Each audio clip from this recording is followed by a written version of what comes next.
اللہ اکبر لا الہ الا اللہ واللہ اکبر وللہ الحمد۔ اللہ ہی بڑا ہے، اللہ ہی بڑا ہے، اللہ ہی بڑا ہے۔ تمام تعریفیں اللہ کے لیے۔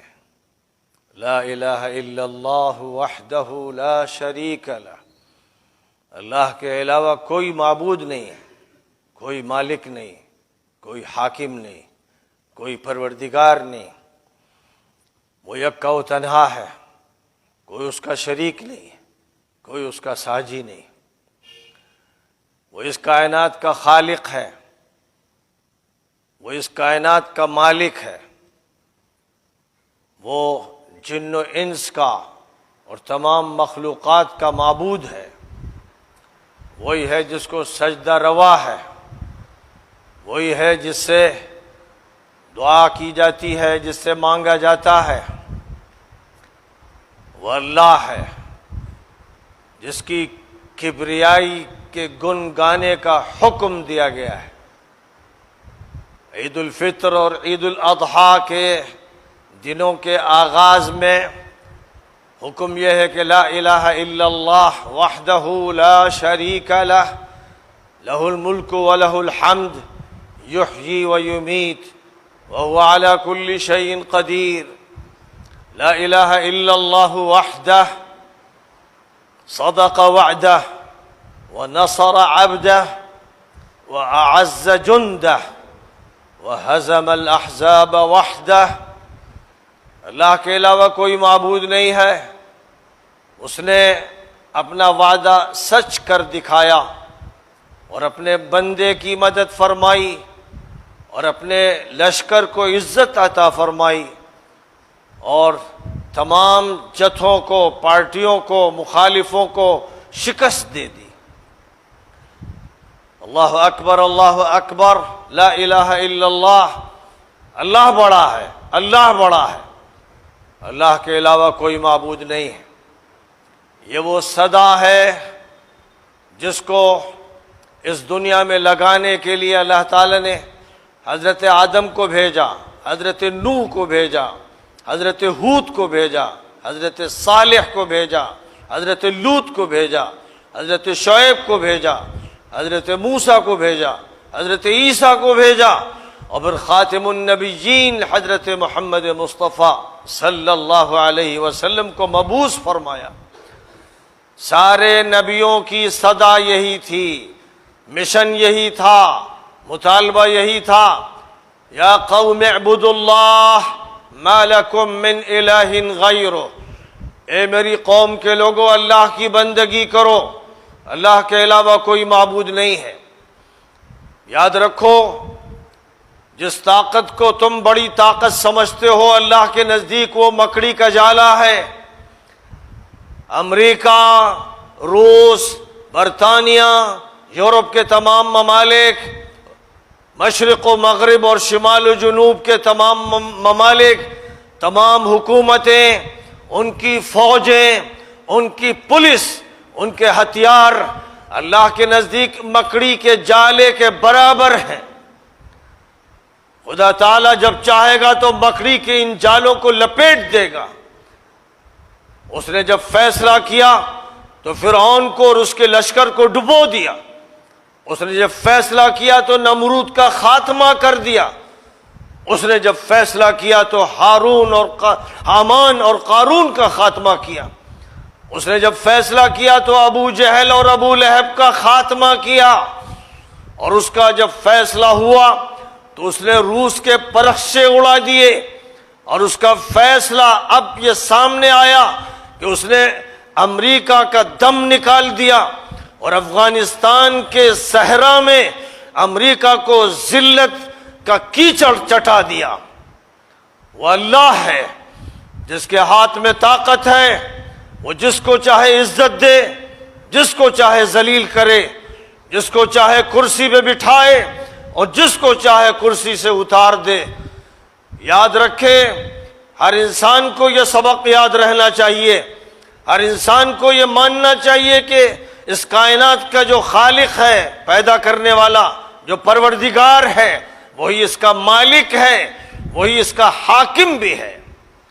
حکومت اللہ کی ہے، خوب یاد رکھو، حکومت اللہ کی ہے، حکومت بائیڈن کی نہیں ہے، پوٹن کی نہیں ہے، مودی کی نہیں ہے، یوگی کی نہیں ہے۔ یہ گڈے گڑیے ہیں، یہ خدا کی مخلوق ہیں۔ ایشور نے، لارڈ نے ان کو جب تک موقع دیا اس موقع کا یہ فائدہ اٹھاتے رہیں گے، اور جس وقت فیصلہ الہی نازل ہوگا تو ان کا صفایا کر دیا جائے گا۔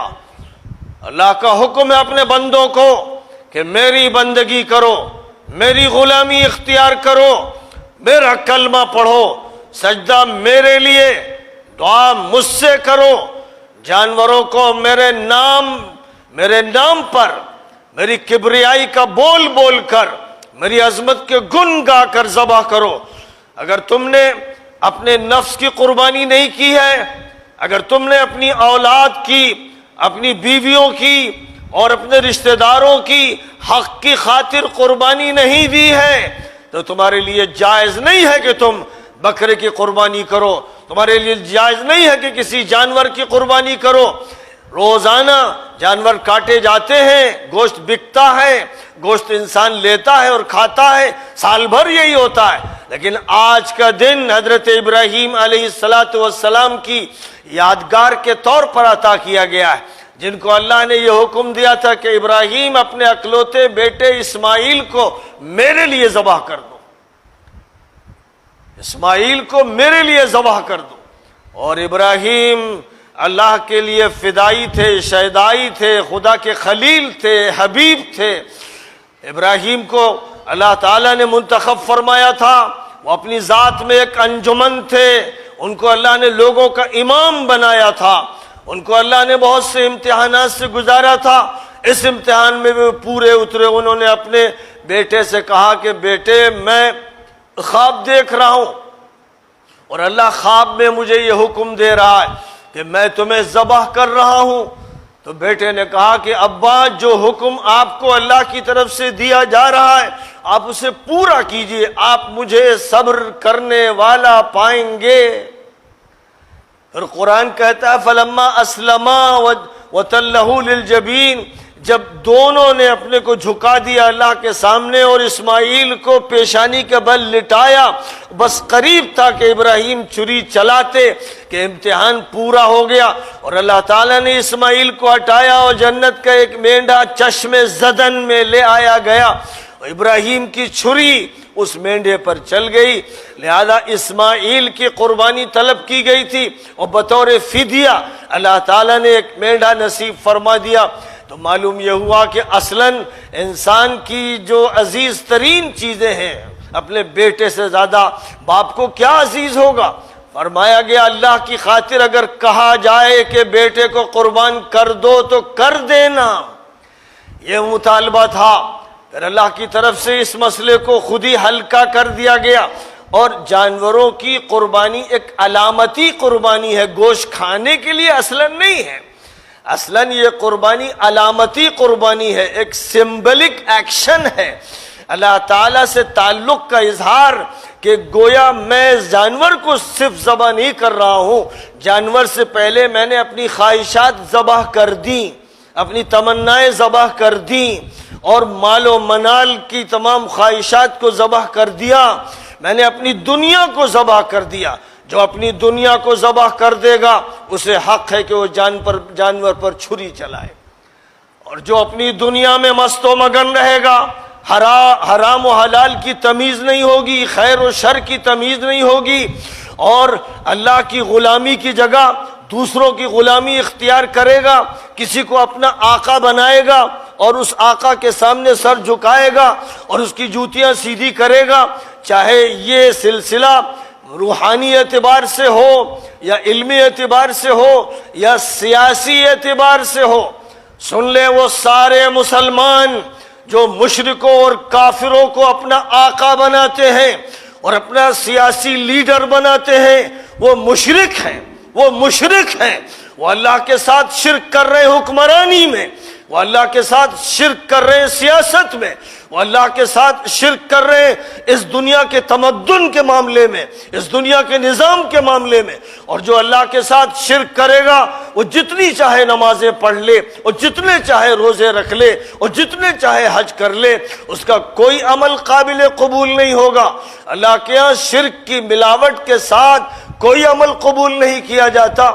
انبیاء علیہم السلام کے بارے میں قرآن پاک میں فرما دیا گیا وَلَوْ أَشْرَكُوا لَحَبِطَ عَنْهُمْ مَا كَانُوا يَعْمَلُونَ، اگر نبی بھی شرک کر بیٹھیں تو ان کے اعمال اکارت کر دیے جائیں گے۔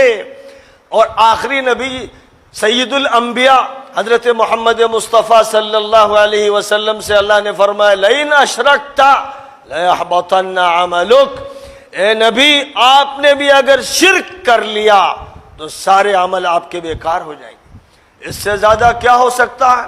لہذا یاد رکھیں مسلمان، جیسے نبی صلی اللہ علیہ وسلم نے مکہ مکرمہ میں جبکہ بلال کو ستایا جا رہا تھا، خباب کو انگاروں پر لٹایا جا رہا تھا، عثمان کو چٹائی میں لپیٹ کر دھواں دیا جا رہا تھا، کسی کی گردن میں پٹا ڈالا جا رہا تھا، اور کسی کو خنجر مارا جا رہا تھا، جب یہ صورتحال تھی، ایک چھوٹی سی اقلیت مسلمانوں کی تھی، لیکن مسلمانوں نے کبھی بھی کافروں اور مشرکوں کی پناہ نہیں لی، کبھی بھی ان کو سیاست میں اپنا آقا نہیں مانا، کبھی جا کر ان کے در پہ دہائی نہیں دی، کبھی چودھریوں اور لیڈروں سے یہ نہیں کہا کہ آپ ہمارا تحفظ کیجئے، تعلق اللہ سے رکھا، اللہ کا نام بلند کیا، اللہ کا کلمہ پڑھا، اور اللہ ہی کے کلمے کی سربلندی کے کام میں لگے رہے، یہاں تک کہ اللہ کا حکم ہوا کہ اب ہجرت کرو، تو مدینہ منورہ ہجرت کی، اور مدینہ منورہ میں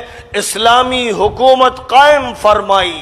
پھر یہ حکومت تھی جس نے لوگوں کو شہریت کے حقوق دیے، جس نے امن دیا، جس نے سلامتی دی، جس نے پوری دنیا کے لیے ایک کانسٹیٹیوشن دیا، ایک دستور دیا، ایک نظام دیا، ایک پالیٹکس دی، ایک اکنومی دی، اور ایک ایسا مکمل نظام زندگی عطا فرمایا جس میں کوئی کمی نہیں تھی۔